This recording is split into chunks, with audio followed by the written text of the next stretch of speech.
Merci beaucoup, merci. Je vais demander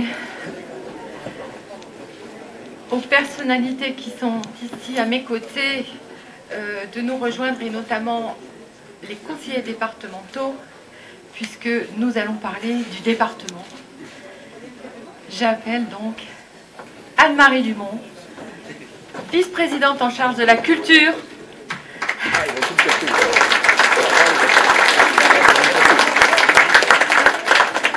Le docteur Éric Duplay, qui est à nos côtés, qui nous fait l'amitié d'être ici à Vence aujourd'hui.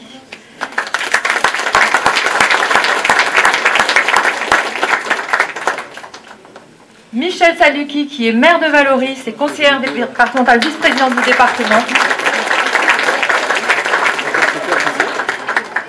Pour les Niçois et pour ceux qui suivent Nice Matin, l'inénarrable Auguste Vérola. Le courageux Auguste Vérola, suppléant du député Éric Ciotti.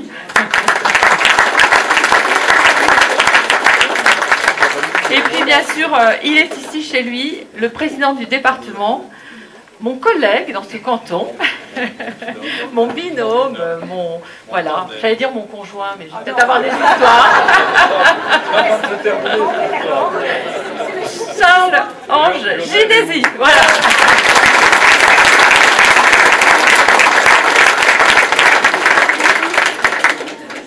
Je voulais vous remercier d'abord de votre présence très très nombreuse et vous remercier aussi,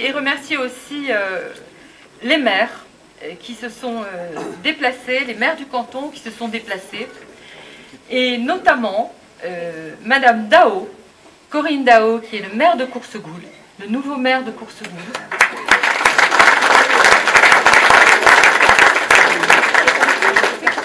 Madame Danielle Chabot, qui est maire de Roquestéron,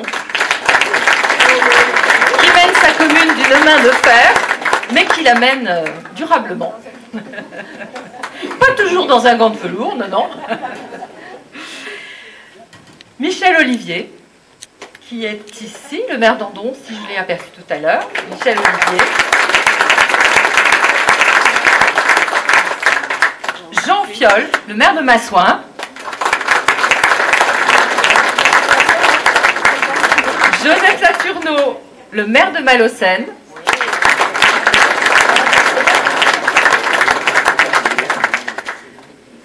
Et je veux, je crois que je vais en oublier. Ah oui, bien sûr, René Gildoni, le maire de Revest, merci.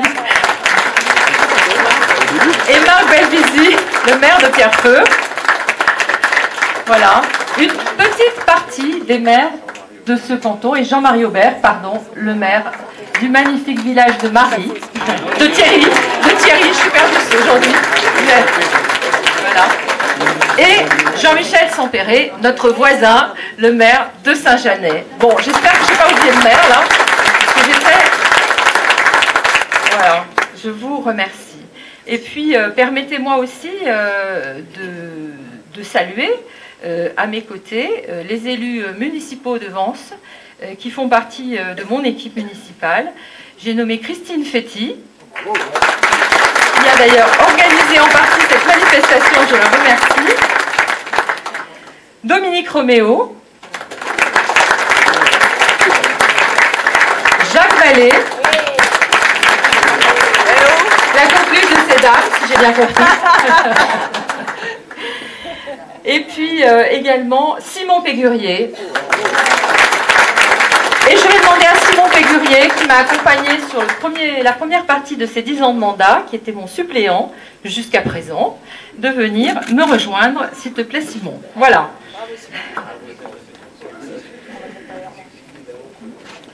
Voilà, je vous remercie. Je veux saluer bien sûr les présidents d'associations qui sont venus très nombreux. Je ne vous citerai pas tous parce que l'an dernier, j'ai cru comprendre que nous avions été longs. Et donc, j'ai décidé cette année que nous allions être moins longs. Bon, donc je ne citerai pas tous les présidents d'associations ni toutes les personnalités, mais je veux dire à mes invités qui sont ici avec moi que sont ici représentés un très grand nombre d'associations ces associations qui sont celles qui font vivre la ville de Vence, qui font vivre une partie aussi de ce canton, parce qu'il y a beaucoup d'associations qui sont venues du canton, et qui nous permettent aussi de mener l'action publique. Car sans le monde associatif, il n'y a pas d'action publique qui tienne.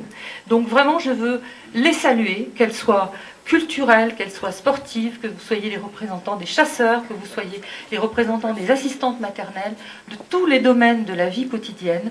Vous êtes là, vous êtes présents. Et véritablement, pour moi et pour nous, je crois pouvoir le dire, c'est un plaisir et aussi et surtout, je crois, un honneur. Merci vraiment à vous, les conducteurs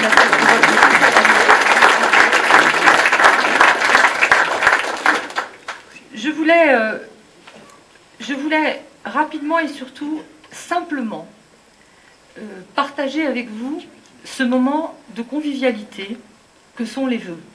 C'est un moment de convivialité, c'est un moment de partage et c'est un moment d'espoir. J'ai beaucoup de chance et beaucoup d'honneur que vous soyez là, que vous nous fassiez cette confiance, et j'ai aussi beaucoup de chance que soient à mes côtés les personnalités qui sont ici. Je veux simplement aujourd'hui avec vous partager, pour cet anniversaire de mes 10 ans de mandat de conseiller départemental, puisque ça fait effectivement 10 ans que Simon et moi avons été élus sur le canton de Vence, qui était à l'époque Vence, Saint-Janet et La Gaude. Contre toute attente, et parfois avec un peu de vague, mais néanmoins, je me suis retrouvée élue en 2008 au conseil départemental. Une femme parmi 52, enfin plus exactement 48 hommes, puisqu'à l'époque nous étions 4 femmes. Et la loi sur la parité étant passée par là, nous sommes moitié-moitié, et je dois dire que ça marche pas mal, hein, messieurs. Qu'est-ce que vous en pensez? Oui, ils ont l'air d'accord. S'ils ne sont pas d'accord, ils ne vont pas nous le dire aujourd'hui. Mais je crois quand même qu'ils observent aussi le travail qui est fourni par les femmes qui sont élues. Et je crois que c'est vraiment important, cette forme de parité. Et bien sûr qu'on n'est pas là pour faire une parité exacte et précise, mais cette parité, elle est importante car notre approche des dossiers n'est pas toujours la même. Et elle est aussi, je pense, intéressante. Donc, il y a 10 ans, grâce au travail que nous avons fait avec Simon Pégurier, nous avons pu nous retrouver élus de ce canton, et ça a été un grand honneur et à la fois une grande responsabilité. Alors, pour ces 10 ans, et au moment où tout le monde parle, la critique des élus est un peu systématique, alors quoique cette année, j'observe quand même que les journalistes en prennent aussi un peu pour leur grade, hein. Il n'y a plus que les élus maintenant, hein. Il y a aussi les journalistes.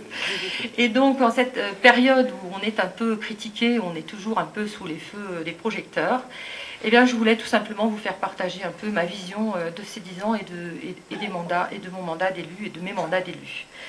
Partager ma vision, c'est vous dire que pour faire ce travail, si ce n'est pas un métier, en tout cas c'est un travail, je peux vous le dire, pour faire ce travail au quotidien, en saluant particulièrement mon assistante Nadine Auchin, qui m'accompagne et qui vous accompagne beaucoup aussi dans vos dossiers, donc vous la connaissez, vous pouvez l'applaudir. Je crois qu'il faut 3 choses. Il faut de l'enthousiasme, il faut de la proximité, et il faut de plus en plus une grande connaissance des dossiers. Je ne pense pas que, contrairement à ce qui s'est passé au moment des dernières législatives où l'on a proposé de choisir des candidats sur Internet, je ne pense pas que l'on puisse s'improviser du jour au lendemain élu dans des postes à responsabilité. Je crois que c'est une erreur et c'est peut-être très populaire que de le laisser croire, mais ça n'est pas vrai et ça n'est pas bon pour la démocratie, je le crois sincèrement. Donc, de l'enthousiasme, de la proximité, des connaissances. Le pouvoir, les gens en parlent beaucoup. Ah oui, ils veulent le pouvoir, elles veulent le pouvoir. Il y a 2 façons de voir le pouvoir. Il y a le pouvoir sur les autres, et celui-là, on se connaît assez, vous savez qu'il ne m'intéresse pas. Et il y a le pouvoir de faire changer les choses et de faire bouger les lignes. Ce pouvoir-là, oui, je le revendique, oui, il m'intéresse, oui, je continuerai à essayer de remplir la mission qui est la mienne, parce que je pense que c'est important. Et quand on a la chance d'avoir de l'expérience, d'avoir peut-être des connaissances et d'avoir peut-être une reconnaissance aussi dans le monde politique ou institutionnel, eh bien, on se doit de continuer à travailler sur les dossiers publics. Et c'est la même chose que dans le monde associatif. Vous rentrez dans une association, et puis un jour on vous dit il faut prendre peut-être la présidence, ou il faut prendre la vice-présidence, eh bien vous le faites. Et une fois que vous le faites, eh bien vous avez une obligation de résultat. Parce que c'est de ce résultat que parlent les gens, et c'est ce manque de résultat qui fait que les gens se désintéressent de la politique ou que la politique est discréditée. La politique est une belle chose, ça dépend de ce que l'on en fait, et ça dépend quels sont les gens qui vous représentent. Alors je voulais vous dire donc un peu cette vision, et vous dire qu'il y a effectivement besoin de compétences parce que les mécanismes sont très compliqués. Et si l'on veut obtenir des résultats, il faut connaître les mécanismes, il faut connaître les institutions. Il faut aussi être un tout petit peu crédible et reconnu par ces institutions pour pouvoir avancer. Et je vous donnerai simplement quelques exemples sur lesquels j'ai eu beaucoup de plaisir à travailler beaucoup et à avoir des résultats importants. Alors bien sûr, ce ne sont pas les résultats d'Anne Satonnet, ce sont les résultats d'Éric Ciotti, de Charles Anginesi, d'Anne-Marie Dumont, de tout le monde, parce que c'est collectif. Au département, nous jouons collectif. Et je vais vous donner juste quelques exemples dans ce mandat qui ont été des exemples vraiment importants. Je prendrai à la Gaude, même si ce n'est plus dans mon canton aujourd'hui, l'exemple de la sécurisation de la Baronne. La sécurisation de la Baronne, ça parle à peu de gens, mais c'est une digue, c'est des éléments, c'est des cubes de béton, en tout cas c'est plus d'1 million d'euros que le département a mis en œuvre sur la Baronne pour sécuriser ce secteur. Sans ça, eh bien, il y avait tout simplement, évidemment, un risque majeur pour les populations, mais aussi pas de mines, futures mines, pas de quartier, pas de vie, parce que la Baronne était en danger d'inondation. Eh bien, quand on travaille sur un dossier et qu'on voit aboutir un jour l'inauguration, ces fameuses inaugurations, parfois on nous reproche d'inaugurer, mais c'est important d'inaugurer, parce que c'est la fin d'un chantier dont on se dit pendant des années, mais est-ce qu'on va en voir le bout? Est-ce qu'on va voir le bout des études? Est-ce qu'on va voir le bout des finances? Est-ce qu'on va voir le bout des autorisations? Et le jour où c'est fini, on est content d'inaugurer. Je dis ça pour que vous compreniez pourquoi quelquefois on inaugure effectivement, mais c'est important je crois. Je prends cet exemple-là, mais je prends aussi plus récemment, en saluant la directrice de l'hôpital de Puget-Théniers, qui est ici présente, Hélène Colombier.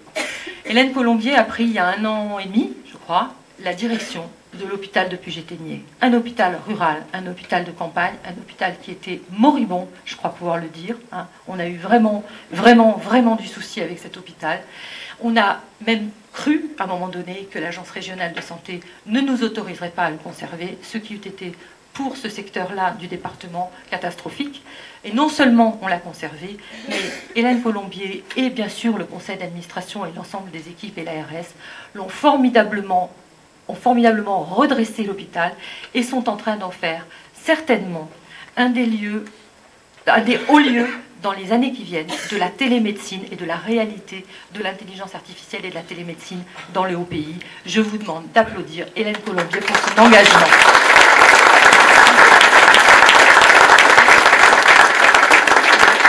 Un dossier qui me tenait à cœur parce qu'il était un peu dans les oubliettes et que quand j'ai été voir Éric Ciotti en lui disant je voudrais qu'on sorte ce dossier parce qu'il est important pour Saint-Jeannet, c'est le plateau sportif.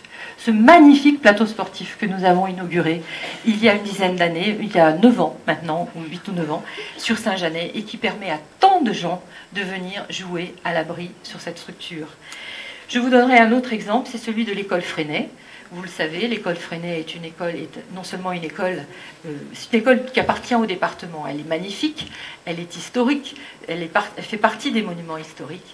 Et cette école Freinet, qui est remarquablement dirigée, je veux le dire aussi, eh bien cette école Freinet, elle appartient au département et à un moment donné, pour des raisons d'héritage et de discussion, la famille Freinet voulait un petit peu la soustraire, en tout cas soustraire une partie du terrain.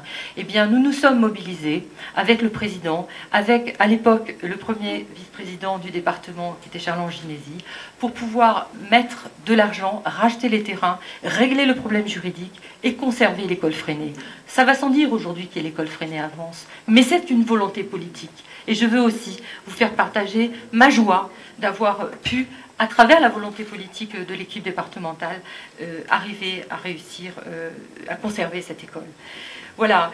Un autre sujet qui vous tient tous à cœur, c'est l'alimentation dans nos collèges. Eh bien, nous avons mis en place, il y a plusieurs années déjà, et particulièrement sur les collèges, avec les collèges de Vence et Saint-Janet, le 06 à table, qui fait que nos élèves, nos collégiens, peuvent acheter, enfin, les responsables des collèges peuvent acheter sur une plateforme les produits qui sont fabriqués localement, des produits qui ne sont pas tous bio, mais en tout cas qui sont en circuit court, qui sont de l'agriculture raisonnée, qui sont de très bons produits, et notamment aujourd'hui, ce n'est plus 3 ou 6 collèges qui sont en expérimentation, mais je crois, Président, une trentaine ou 40 collèges qui sont dans ce cas-là. Alors voilà, l'action du département, elle est majeure. Elle est auprès des tout-petits, depuis la PMI, depuis les grossesses à risque qui sont surveillées par nos sages-femmes ou nos puéricultrices ensuite dans le moyen et le haut pays. Elle est sur les enfants handicapés, et vous le savez peut-être, beaucoup d'entre vous le savent, Charles Anginesi m'a confié la très belle tâche de la vice-présidence handicap dans ce département où 10% de la population est inscrite à la MDPH. Je pense que tout le monde ne connaît pas ces chiffres, ce sont des chiffres importants, ça touche énormément de familles, et je pense que c'est essentiel aussi. C'est une des politiques majeures et très importantes du département. Alors, le département, c'est aussi évidemment toute la politique des personnes âgées, tout le social, mais c'est aussi le RSA, c'est aussi la protection de l'enfance et des mineurs étrangers. Et je vous demande personnellement de ne pas tomber toujours dans le panneau des caricatures. Nous avons un département avec une politique d'accueil des enfants et des enfants mineurs étrangers qui est très digne et qui est remarquable. Je veux saluer les équipes du département qui travaillent à ce que nos mineurs étrangers qui arrivent en France, qu'on les choisit ou non, cette arrivée en France, nous les accueillons et nous les entourons de manière remarquable. Et ça, c'est le résultat de la volonté, sans différence, de la volonté de 2 hommes, le président actuel du département, Charles Anginesi, et le passe-président, comme on dit au Lyon-sous-Rotary, Éric Ciotti. Et je suis fatiguée des caricatures que je peux entendre à la télévision, parfois à la radio ou chez certaines personnes, parce qu'on peut être contre l'idée que, effectivement, tout le monde arrive sur le territoire français ou européen, parce que, bien entendu, nous ne sommes pas en mesure d'accueillir tout le monde, et on peut aussi avoir le sens des responsabilités, et quand les enfants arrivent, très bien les accueillir et très bien s'en occuper. Et je voudrais que beaucoup de départements, à l'instar des Alpes-Maritimes, s'occupent aussi bien lorsque l'on a des flux migratoires aussi importants, en ayant une parole aussi particulière pour Auguste Vérola, qui est le vice-président en charge de l'enfance et qui gère formidablement tous ces dossiers avec nous. Je voulais aussi que ce soit dit.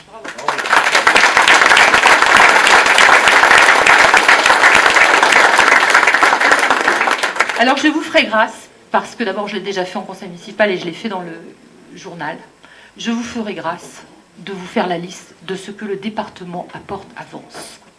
Je pense que si vous êtes là, c'est que vous êtes convaincus que le département est utile, que le département prend toute sa part dans la vie quotidienne des Vensois, que ce soit à travers, par exemple, la réalisation du foyer des Baous, que ce soit, par exemple, à travers le financement de tout ce qui est culturel, que ce soit à travers le collège, à travers l'école Freinet, on en a parlé, et moult choses. Plus de 4 millions d'euros par an en prestations sociales pour les Vensois, plusieurs millions d'euros par an pour accompagner les établissements, que ce soit le handicap ou les personnes âgées. Ce sont nos compétences et nous les exerçons. Et je ne laisserai personne dire que le département ne sert à rien.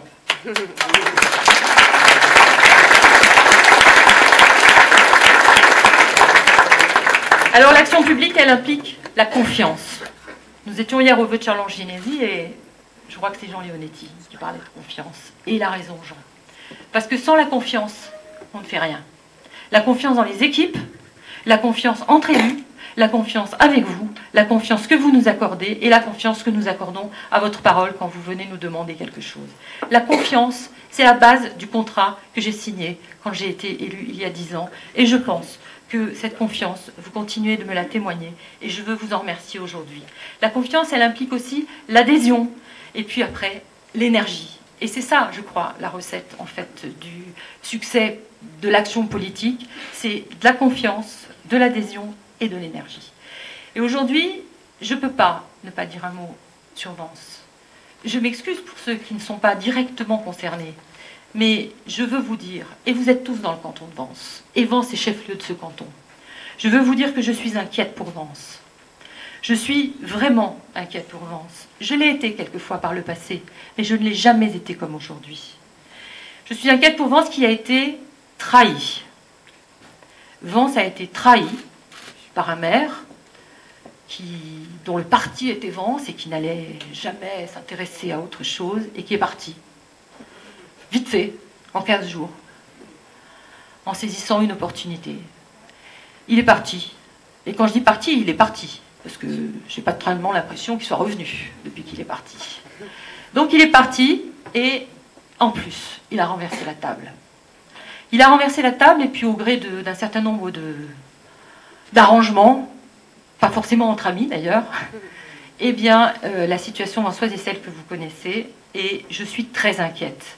Parce que ça aurait pu marcher, hein, mais ça ne marche pas. Ça ne marche pas, Vence va mal et nous avançons de coups de menton en reculade et je pense que c'est le pire qui puisse arriver en politique et c'est la pire image que l'on puisse donner au moment où les gens, où les administrés s'interrogent sur le rôle des politiques. C'est une très mauvaise image qui est donnée et je crois que c'est un très mauvais signal qui est envoyé à Vence et aux Vensois. Alors oui, Vence a été trahi et Vence, pour l'instant, ne s'en relève pas. Vence aujourd'hui, oui, vous avez raison parce que je crois que c'est important. Vence aujourd'hui est malmenée et j'en veux pour preuve 2 dossiers majeurs, mais il y en a d'autres.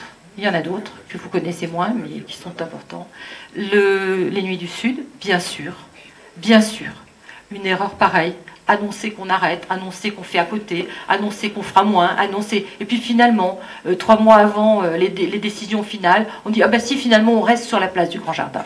Et là, je pense que si ce festival, nous mettrons tout notre cœur pour qu'il se passe bien, et nous l'accompagnons, mais je veux dire aujourd'hui que si le festival n'était pas un succès, ce ne serait pas la faute ni des attentats, ni de l'organisateur du festival, mais ce serait très certainement la responsabilité de la municipalité qui a fait des allers-retours et des déclarations intempestives tout à fait irresponsables, à mon sens, sur ce qui est un des plus beaux festivals de la Côte d'Azur, un des plus beaux festivals de musique de France et qui nous est envié partout, que nous avons mis 21 ans à amener là où il est aujourd'hui et pour lequel le département, qui ne sert à rien, a mis déjà plus d'1 million, 1,1 million d'euros en 18 ans de subventions. Et je ne parle que du département, puisqu'il y a eu aussi d'autres subventions. Donc voilà, c'est votre argent, c'est un festival qui met votre ville en valeur, qui nous a permis d'aller haut et fort dans toutes les télés et les radios de France, et qui aujourd'hui est mis en péril sur un coup de menton. Je dis, ça ne doit pas durer, ça ne peut pas durer, c'est irresponsable, et nous avons besoin de responsables politiques. Ça s'appelle comme ça. Eh bien, quand on est politique, il faut aussi être responsable.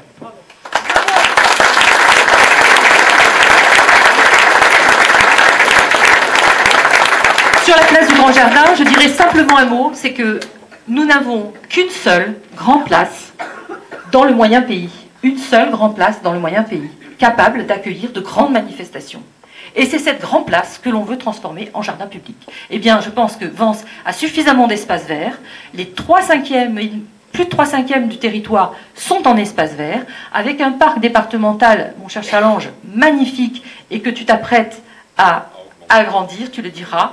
Eh bien, ce parc départemental du Plan des Noves, la forêt de la Cine, le parc de la Conque aujourd'hui, nous n'avons pas besoin d'un jardin, nous avons besoin d'une place publique qui est véritablement notre salle de manifestation publique, notre salle de concert à ciel ouvert, et nous ne devons pas y mettre un jardin avec tout l'amour que j'ai pour les jardins et pour les plantes. Ça n'est pas raisonnable de vouloir le jouer comme ça, je l'ai dit et je le dirai encore. Alors je suis inquiète et je sais que vous êtes inquiets, je vous l'ai dit, de ces coups de menton et de ces reculades. Je pense que nous devons La municipalité, par ailleurs, a montré à plusieurs reprises que, bien sûr, nous sommes dans la métropole. Je le regrette et vous savez que je me suis battue jusqu'en Conseil d'État pour que Vence ne soit pas inclus dans la Canca. C'est fait, c'est comme ça.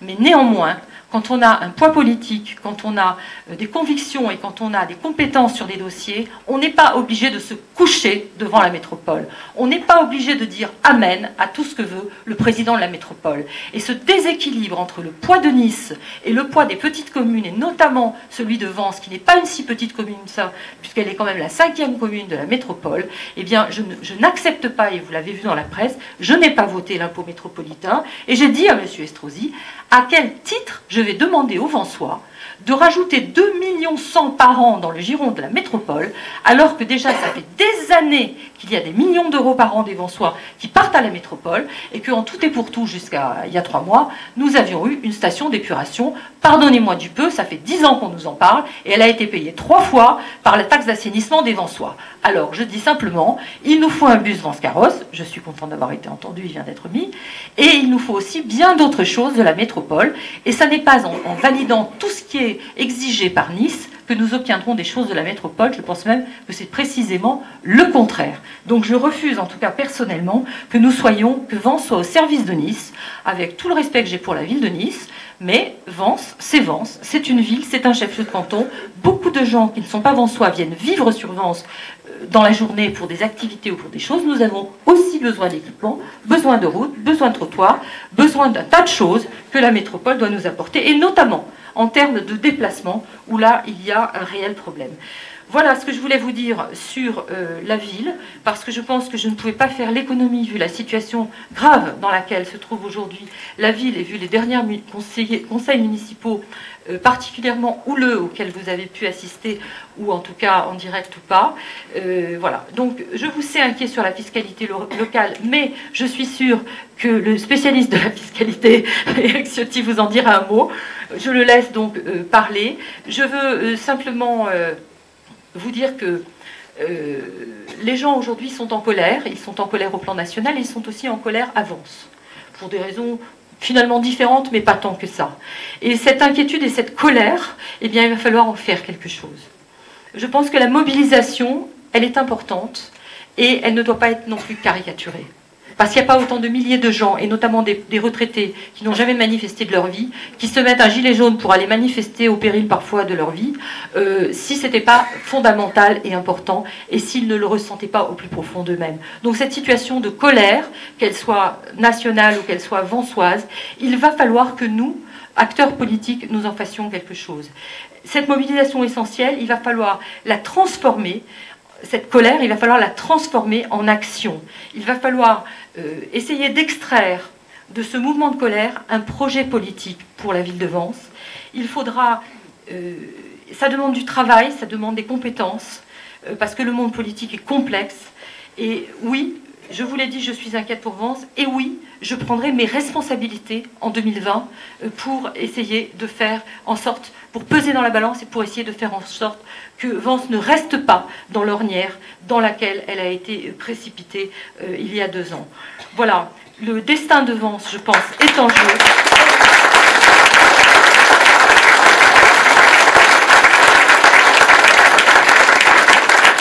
Il est en jeu plus qu'il ne l'a jamais été, et c'est la raison pour laquelle je voulais avoir ce soir avec vous cet échange, en tout cas cette parole, et nous aurons l'échange tout à l'heure parce que je souhaite que l'on puisse justement garder un temps d'échange entre nous, et je sais que vous avez aussi envie d'échanger en B2B avec Charles-Ange et avec Éric. Voilà, nous avons besoin bien sûr d'élus crédibles, d'élus